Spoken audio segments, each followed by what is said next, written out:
हुकूमत IMF को राम करने में ताहाल नाकाम। सालाना $1 लाख पाकिस्तान लाने की स्कीम पर डेडलॉक बरकरार।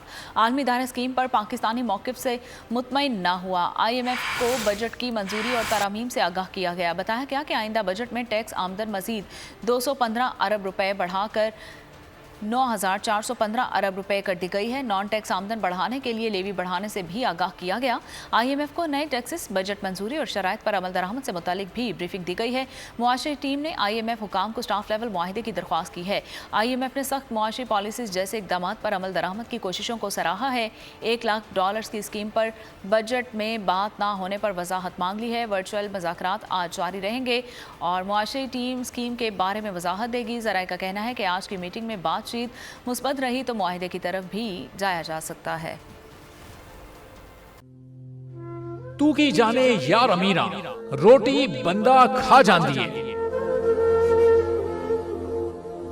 यूनान में कश्ती उलटने का अलमनाक हादसा। उदास आंखें, चेहरों पर मायूसी, दिलों में अब भी प्यारों के बच जाने की आस।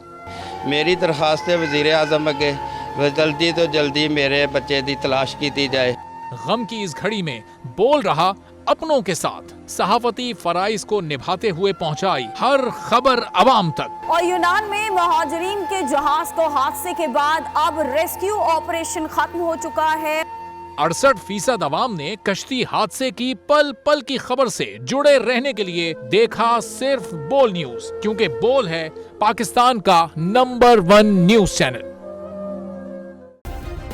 सब्सक्राइब करें और बेल दबाएं ताकि कोई खबर रह न जाए।